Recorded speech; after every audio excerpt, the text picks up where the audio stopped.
Bonjour à tous. Alors, si le bâtiment est magnifiquement décoré, c'est parce qu'hier nous avons célébré le mariage de Frédéric Jérôme et de Caroline.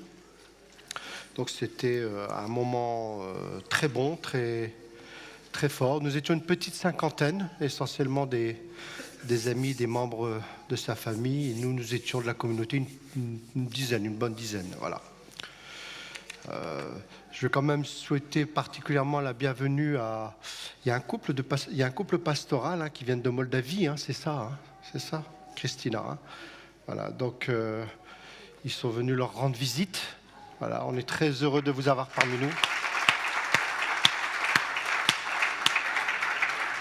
Voilà. Voilà. Et puis bien sûr, James et Sarah, qui viennent de Londres. Et donc James, lui, c'est un British. British. Un vrai British. Ouais, mais British. Vrai British, quoi. Vous voyez, quand on va dire de la haute. Et Sarah qui est issue, qui vient de Roubaix, voilà, Roubaix, Beyrouth. Vous savez que Roubaix, c'est la première ville d'Europe à majorité musulmane. Le saviez-vous? Eh oui.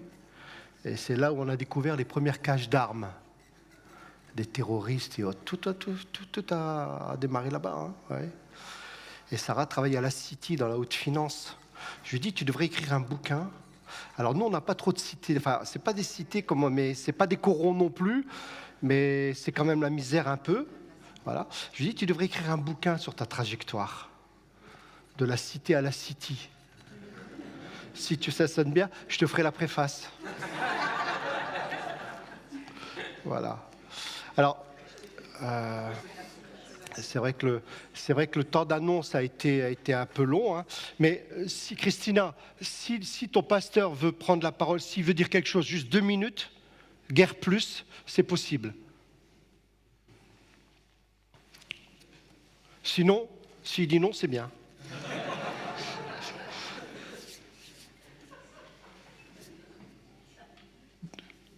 Deux minutes, viens, alors qu'il vient nous bénir vite fait, et bien fait. Il faut 2 micros, 2. Alors, parce qu'il va y avoir un traducteur. Tu lui as bien dit 2 minutes, c'est parce qu'il a déjà pris sa Bible. Merci. Merci pour la traduction. Merci. Allez, comme ça va aller. Ouais.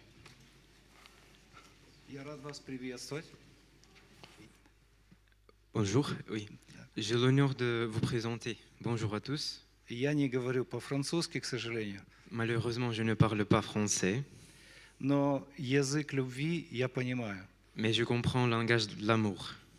И атмосфера здесь, Et l'atmosphère dans cette cathédrale, атмосфера присутствия Духа Святого l'atmosphère de la présence de l'Esprit Saint и атмосфера Божьей любви, et l'atmosphère de l'amour de Dieu, она понятна на всех языках. elle est compréhensible pour toutes les langues. И мое короткое пребывание во Франции, Et pour ma courte durée de présence en France, я всего лишь на неделю в гостях у друзей, je suis venu juste pour une semaine à passer avec mes amis, окрашена большим благословением, et coloré avec une grande, je ne sais pas comment dire, пребыванием здесь сегодня. présence ici, voilà. И хочу сказать вам всем спасибо Je veux vous tous remercier за возможность с вами пообщаться pour cette possibilité de parler avec vous и поделиться любовью Христа из моего сердца к вам. et partager mon amour de Jésus-Christ à vous. Если коротко обо мне, En bref, si je parle de moi, я служитель церкви, je suis un pasteur à une cathédrale aussi. Молдова. au Moldavie. Да. И я всегда рад видеть чистые, открытые сердца. Et je suis toujours content de voir les cœurs propres et bons. Меня зовут Олег. Je m'appelle Oleg И еще раз сливаю к вам всем спасибо. et encore une fois, merci à vous tous.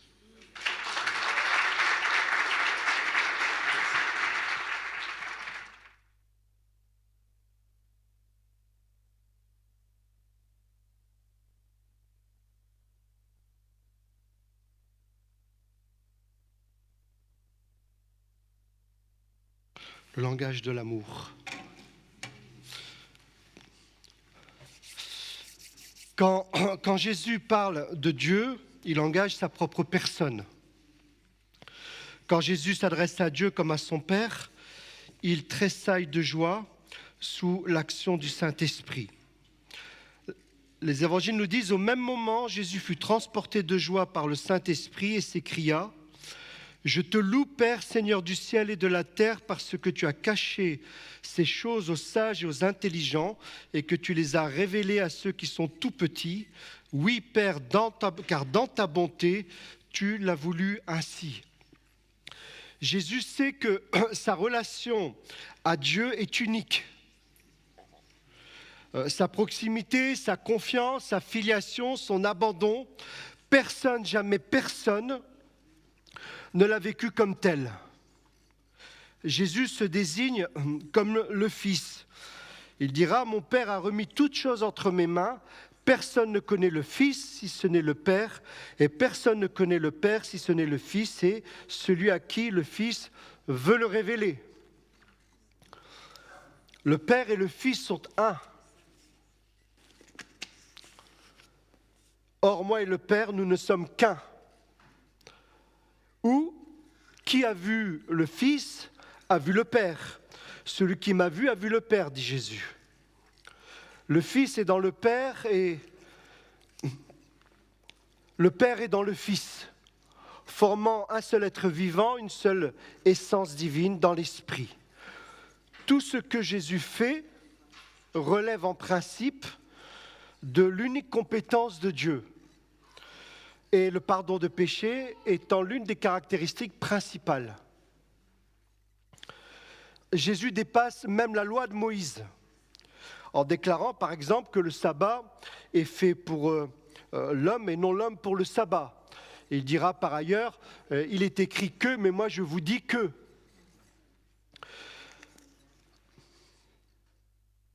La communion de Jésus avec le Père est communion dans le Saint-Esprit, qu'il enverra par la suite aux disciples, ceci afin d'être présent, de demeurer parmi nous. Et durant son ministère terrestre, Jésus s'est présenté comme le Fils de l'homme. Et quand il emploie cette expression, c'est une expression qui renvoie à la notion d'avenir, dans notre jargon à l'eschatologie, à la question de la fin des temps, une notion qui annonce aussi ses souffrances à venir, avant d'entrer dans la gloire et de juger le monde. Mais ce n'est qu'après la résurrection de Jésus que les premiers disciples vont enfin piger, vont enfin connaître l'identité de Jésus. Et le proclameront Seigneur, c'est-à-dire qu'ils étaient prêts à ce moment-là, en le proclamant Seigneur Kurios en grec, qu'ils étaient prêts à mourir pour lui. L'enseignement de Jésus, sa manière d'être, ses miracles ont suscité bien des remous, bien des indignations sur plusieurs points auprès des religieux, auprès des bien-pensants. Dans le contexte de l'époque, Jésus aurait pu passer pour un séditieux vis-à-vis de Rome. Le simple fait d'y entrer triomphalement dans Jérusalem. Le contexte dans lequel Jésus est apparu est en pleine effervescence. Il faut bien, quand justement, c'est le propos des Zooms qui sont organisés, il faut bien réaliser le contexte dans lequel est venu Jésus, dans lequel l'Église a fait ses premiers pas. Jésus est apparu dans un contexte en pleine effervescence. Par exemple, je suis un peu malade, alors excusez-moi, donc je vais souvent... Par exemple, les scribes et les pharisiens qui formaient un parti rigoriste en Israël depuis la révolte des Maccabées, 2e siècle avant notre ère. C'est un parti qui concentrait toute son attention sur la stricte observance de la loi religieuse. Alors même, et c'est le reproche que Jésus leur fera, alors même jusqu'à amplifier les exigences de la loi, d'être plus royaliste que le roi. Les pharisiens et les scribes avaient pris leur distance avec les autorités du temple, qui elles-mêmes, ces autorités du temple, formaient un autre parti, les Sadducéens, et celui des Sadducéens. Mais les pharisiens, qui contrôlaient la plus grande majeure partie de la population et qui accusaient les Sadducéens de collaborer trop étroitement avec l'occupant romain, ce parti des Sadducéens était composé des grandes familles sacerdotales, mais le peuple, lui, était instruit par les pharisiens. Et attention à ne pas oublier les Hérodiens, clients partisans de la famille d'Hérode installés par le pouvoir de Rome. Les Sadducéens et les Hérodiens étaient des alliés. Et je ne suis pas en train de vous parler de l'Assemblée nationale. Hein. Les Hérodiens, les Sadducéens étaient alliés, et en plus de cela, il faut encore mentionner les publicains. Les publicains qui, par leur fonction, travaillaient au service de Rome.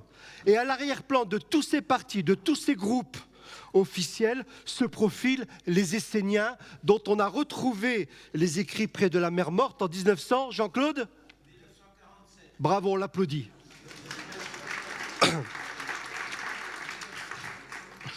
Et cette mouvance faisait sécession et poussait ses membres à se préparer au grand combat, le grand combat des fils de la lumière contre les fils des ténèbres, que l'on appelait les Kittim, c'est-à-dire les Romains. Et cette attitude de résistance de la part des Esséniens était partagée par un autre mouvement, celui des Zélotes, qui se manifestera, s'illustrera dans la guerre des Juifs entre 66 et 70 de notre ère. Contre l'occupant romain, il prônait la lutte armée. C'est dans ce contexte, dans ce bouillonnement politico-religieux, que Jésus apparaît et déçoit tout le monde, même les disciples. Tous ceux qui attendaient un premier ministre, non, un messie guerrier, notamment les Zélotes, ont été déçus. Et l'autorité de Rome, elle, était représentée par le procurateur Ponce Pilate, procurateur de Césarée, qui siégeait à Césarée, tandis qu'à Jérusalem, le grand prêtre et son grand conseil, le Sanhédrin, constituaient l'autorité religieuse juive, qui devait composer avec le gouverneur.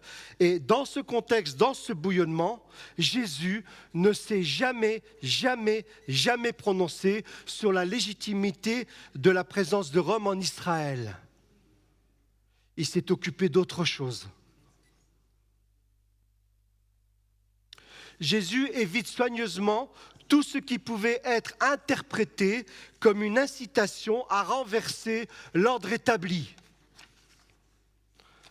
À mon avis, il n'aurait pas voté pour Mélenchon, ça c'est sûr.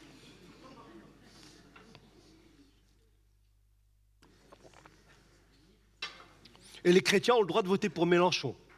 Et je suis très sérieux. D'ailleurs, dans la dernière enquête publiée par Ipsos ou l'IFOP, voilà. La majorité des chrétiens d'Île-de-France, si je ne m'abuse, ont voté pour qui? Tenez-les. Pour Mélenchon. C'est légitime. Voilà.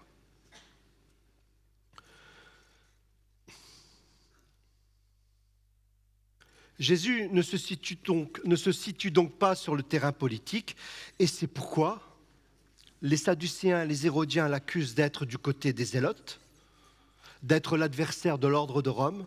Et si Jésus avait donné l'impression de soutenir la présence de l'occupant, alors les pharisiens et les scribes l'auraient traité de collabo.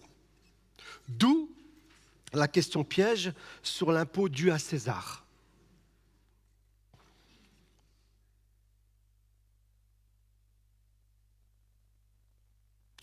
Rendez donc à César ce qui revient à César et à Dieu ce qui revient à Dieu. En entendant cette réponse, ils en restèrent tout déconcertés, ils le laissèrent donc et se retirèrent. Jésus n'a distribué des bons points à personne. Il a parlé de sa relation, de sa communion avec le Père, et il a évoqué la mission, ce pourquoi il était venu sur cette terre. Il était venu sur cette terre pour préparer un monde nouveau, pour préparer une humanité nouvelle, avec d'autres valeurs, avec d'autres perspectives, avec d'autres priorités. Hérode, qui avait fait décapiter Jean le Baptiste, est intrigué par la personne de Jésus. Hérode, le gouverneur de la province, a appris tout ce qui se passait. Il était embarrassé. En effet, certains disaient « c'est Jean-Baptiste qui est ressuscité ». Et finalement, tout le monde, en fin de compte, quand on ne satisfait personne, que se passe-t-il? Tout le monde se ligue contre Jésus. Les pharisiens, à ce moment-là, avec les Hérodiens, tenez-vous bien, puis le grand prêtre, décident tous ensemble de faire mourir Jésus. Et ses proches aussi, à ce moment-là, font défection au moment de son arrestation. Mais tout ceci est arrivé pour que les écrits des prophètes s'accomplissent. Alors tous les disciples l'abandonnèrent et prirent la fuite. En fait, dans cette chaîne de tous ceux qui ont livré, trahi et mis à mort Jésus, c'est toute l'humanité qui y est représentée. C'est nous tous. C'est l'homme. L'homme dans son péché. L'homme dans sa chute.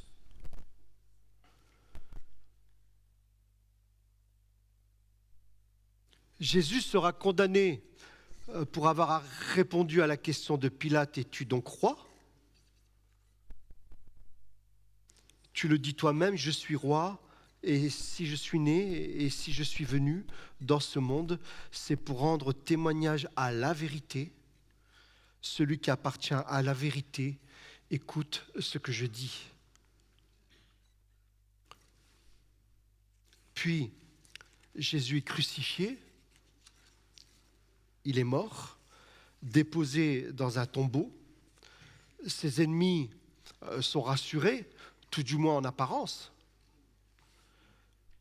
Ils pensent avoir eu enfin le dernier mot, mais au matin de Pâques, la résurrection de Jésus devient l'événement que personne n'attendait.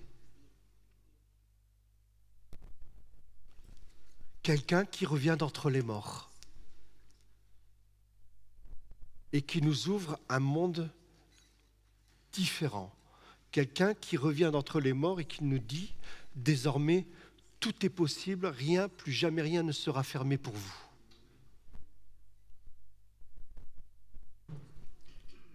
Car Jésus était réellement mort, car on l'avait pourtant bien déposé dans un sépulcre et posté un corps de garde pour le surveiller, après avoir apposé des scellés sur la pierre.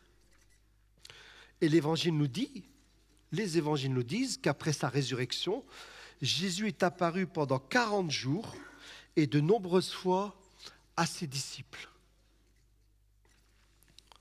D'abord à Marie-Madeleine et aux autres femmes, à Pierre, puis aux disciples réunis dans la chambre haute, puis à plus de 500 frères à la fois. Après cela, il a été vu par plus de 500 frères à la fois, dont la plupart vivent encore aujourd'hui. Quelques-uns d'entre eux seulement sont morts, écrit Paul dans sa première lettre aux Corinthiens.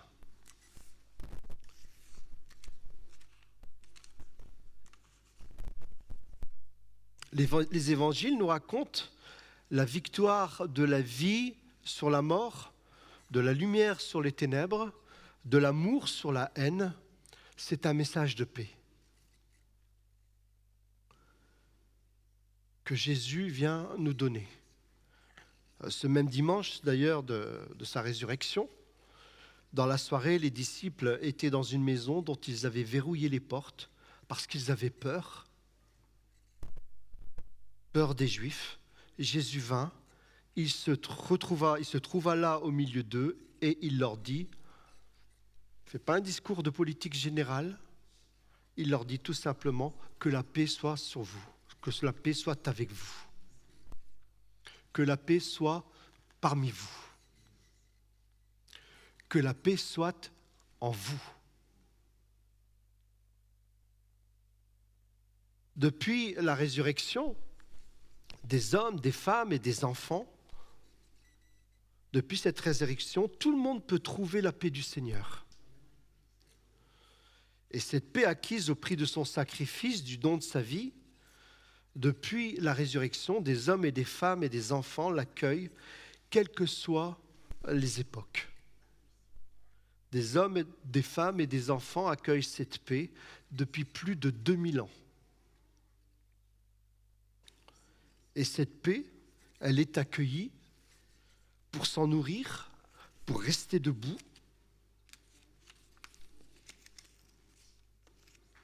Et c'est en ce sens que la résurrection de Jésus est l'événement qui fait bousculer le monde dans l'espérance. Pour ne pas dire ton monde dans l'espérance. Voilà sur quel fondement repose la foi chrétienne. Sur cet événement unique du Fils de Dieu, du Fils de l'homme, revenu à la vie. Et c'est pourquoi, quoi qu'advienne autour de nous, sur le plan politique, économique, culturel, que sais-je encore, quoi qu'il advienne, pour nous, c'est toujours pareil. Nous continuons de nous nourrir pour rester debout de cette paix. Et pour quelle raison ? Parce que nous attendons un autre monde, une autre cité dont les fondations sont beaucoup plus solides. Et c'est pourquoi, normalement, théoriquement, nous ne devrions plus avoir de problèmes, mais que des soucis.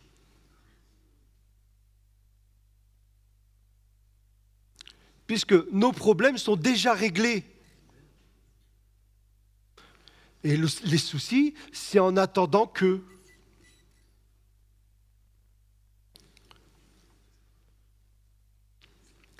C'est difficile de se représenter cet événement qu'est la résurrection, qui déjà appartient au monde à venir et qui laisse déjà des traces dans ce monde sensible qui est le nôtre. Ce monde qui est le nôtre, qui est tributaire de cette notion de l'espace et du temps, et bien que Jésus appartienne déjà au monde spirituel à venir, la nouveauté absolue est qu'un être, un homme, Jésus, qui tout en appartenant déjà au monde de Dieu et à sa gloire, se fait en même temps, aujourd'hui, en 2025, reconnaître, connaître dans notre monde temporaire et spatial, qui est le nôtre.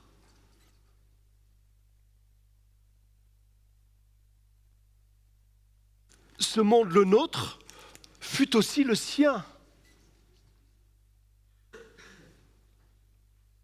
Jésus s'est tellement passionné pour notre sort, pour notre situation, qu'il a affronté la mort, qu'il l'a vaincue, pour qu'un nouvel horizon s'ouvre devant nous. Et c'est pourquoi être disciple, c'est avoir le regard fixé sur le monde à venir. Alors je t'invite à dire à ton voisin, être disciple, c'est d'avoir le regard fixé sur le monde à venir. Dis-le à ton voisin, avec conviction évidemment. Voilà.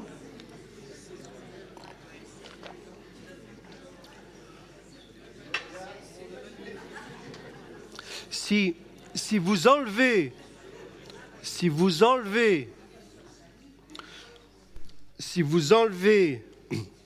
cette donnée de votre équation, ça ne fonctionne plus.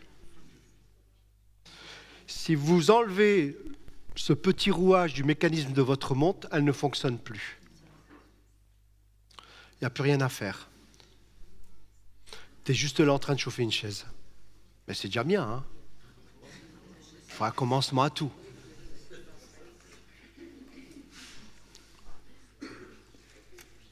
Et avoir les regards fixés sur le monde à venir va déterminer notre trajectoire. Tout simplement.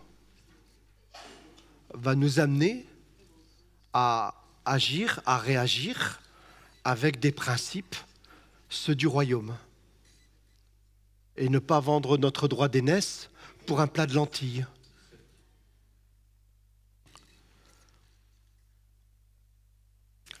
Voilà ce qui donne sens à tout le reste. Et cela, des générations d'hommes, de femmes et d'enfants l'ont compris. Être disciple, c'est ne pas se laisser enfermer dans ce que la société actuelle nous propose ou veut bien nous vendre. C'est-à-dire un bonheur qui en réalité n'est qu'une fausse sécurité.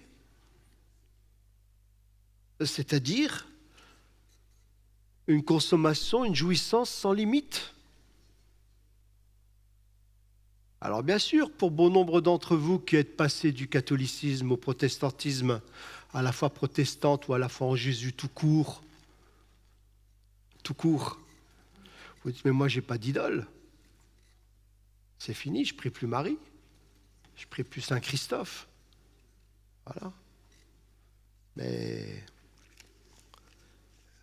les idoles qui sont les nôtres aujourd'hui, celles des temps modernes, c'est pas Marie, c'est pas Saint Christophe, hein, c'est pas Saint Joseph, hein, ni Saint Pierre. Hein.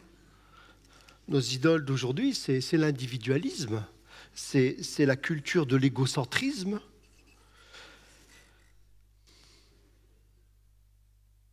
Et bien sûr, comment savoir si on a une idole dans sa vie? Comment la détecter? Pour moi, à mon niveau, pour moi, c'est peut-être en tant que disciple de vivre l'Église et de ne pas jouer à l'Église, en fait. D'être l'Église et de ne pas jouer à l'Église. C'est-à-dire participer à sa vie spirituelle. Et s'il y a une réelle disponibilité dans ta vie conjugale, familiale, professionnelle, si tu as vraiment la possibilité de participer à la vie d'église spirituellement parlant, et que tu ne consommes que le dimanche ton bien religieux, pose-toi juste la question, est-ce que tu n'es pas en train de te prosterner devant l'idole de l'individualisme et de l'égocentrisme? Le reste, c'est que du baratin. C'est de la littérature. Cet enfermement à vivre sa petite vie spirituelle pour soi et ne venir que le dimanche pour recharger ses batteries comme on recharge une Tesla, ne peut combler une vie.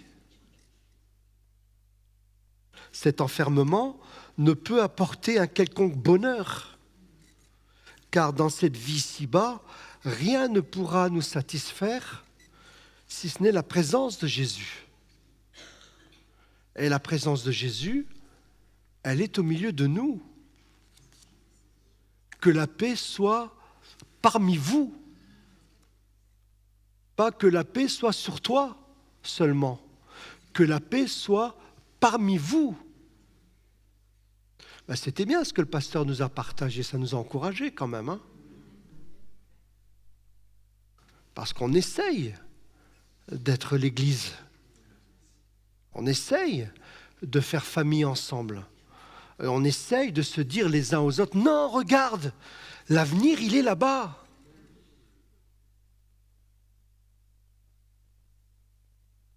Comme dans l'embarquement, dans la trilogie, à la fin, dans le Seigneur des Anneaux. Oui, il faut dire, on va monter dans cette barque, on monte dans cette barque et on s'en va. On laisse le vieux monde derrière nous. Ce monde qui est le nôtre est un monde vieilli, qui sera roulé comme un rouleau, comme un manteau.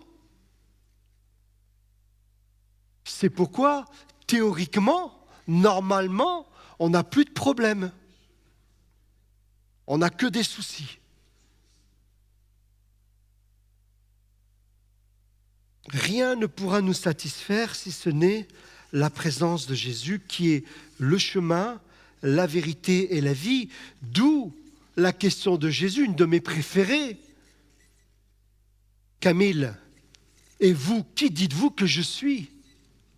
Il faut répondre à cette question.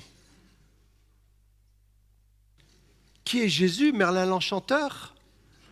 Un thaumaturge? Un premier ministre? Un messie guerrier? Qui est Jésus? Qui est Jésus pour ta vie? Qui est Jésus au milieu de nous? Et c'est à chacun de se mettre en route, de rester debout et de continuer chemin faisant, de découvrir qui est Jésus, visage de Dieu parmi les hommes. Depuis notre conversion, tous autant que nous sommes partis à la découverte du vrai visage de Dieu révélant Jésus-Christ. Et nous n'avons pas terminé de creuser. Nous n'en avons pas fini. Quand je vois ces 40... Elle m'a fait un beau clin d'œil aussi. Quand je vois ces 40 dernières années que je suis avec le Seigneur, en fait, je réalise qu'il y a un point essentiel dans ma vie, le fer de lance, que, en fait, j'ai organisé toute ma vie pour approfondir cette communion, cette relation, cette conversion. Et vous savez, à chaque fois où j'ai pu progresser dans cette connaissance du vrai visage de Dieu, c'était toujours avec un frère et une sœur. C'était toujours dans l'Église que j'ai pu voir à certains moments quel était le visage de Dieu.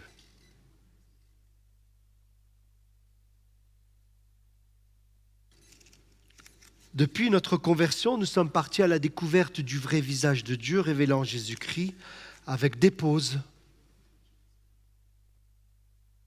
parfois en se déroutant, parfois en se détournant, oui, parfois en se fourvoyant, oui, et parfois même en se perdant, oui.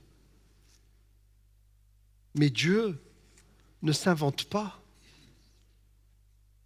Il ne peut être le fruit de l'imagination, de l'ingéniosité humaine, fût-elle débordante. Le Dieu vers lequel nous nous acheminons, le Dieu vers lequel nous allons tous ensemble, tout du moins ceux qui le veulent bien avec nous, le Dieu vers lequel nous allons, par et sous l'action du Saint-Esprit, est un Dieu qui se révèle et qui n'a pas fini de se révéler. Car en réalité, c'est ce que nous montre bien l'Évangile selon Luc, c'est toujours Dieu qui vient vers nous. Même quand on s'est paumé. C'est toujours lui qui vient vers nous. Et à chaque fois, nous découvrons que Dieu veut nous associer à sa vie. Que l'on cesse de s'autodétruire, que l'on cesse de se faire du mal et de faire du mal autour de soi. Nous découvrons que Dieu veut nous associer à sa vie, que librement nous pouvons y goûter, mais pour cela, nous devons continuer à apprendre à nous détourner de ces fausses sécurités qui sont, comme je vous le disais, les idoles des temps modernes. Tous, nous avons besoin d'un sauveur autre que soi-même, un sauveur autre que les autres.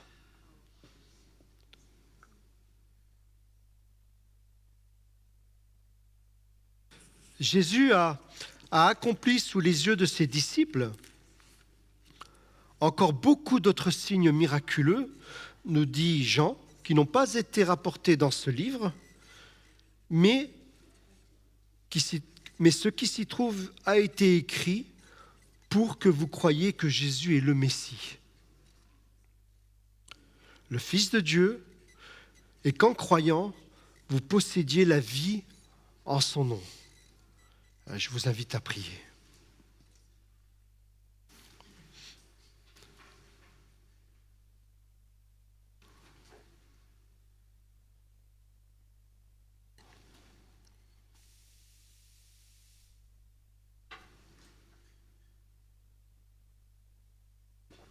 Alléluia, Seigneur.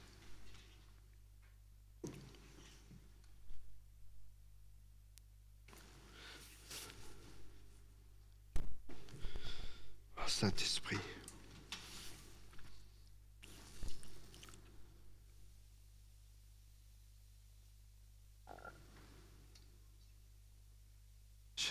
Jésus-Christ.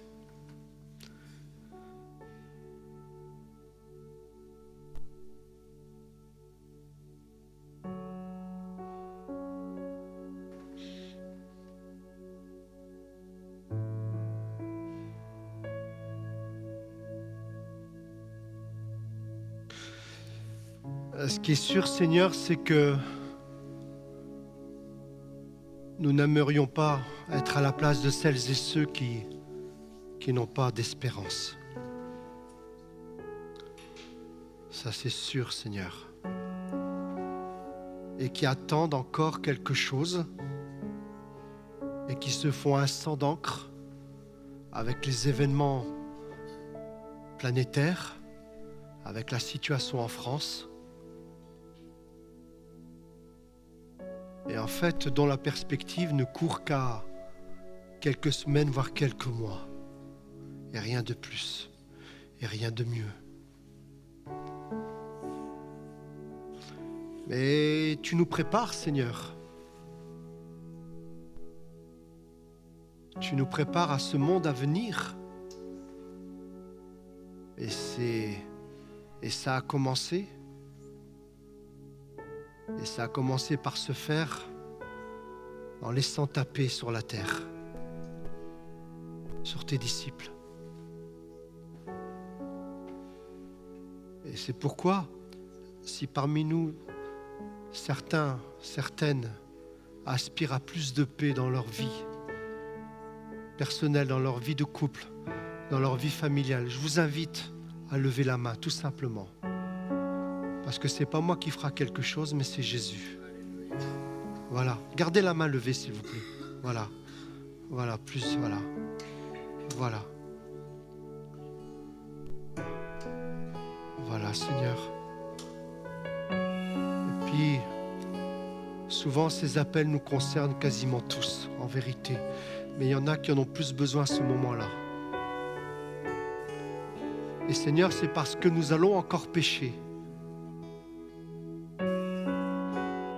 Parce que nous allons encore à être en colère, parce que nous allons encore nous énerver, parce que nous allons encore, jusqu'à notre dernier souffle, malheureusement, tenir des propos parfois qui peuvent être injurieux, dévalorisants, que sais-je encore.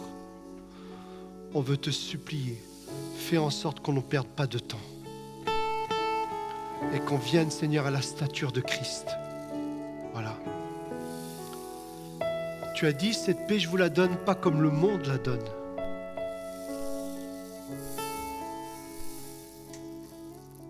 Et toi, Seigneur, tu as traversé des épreuves.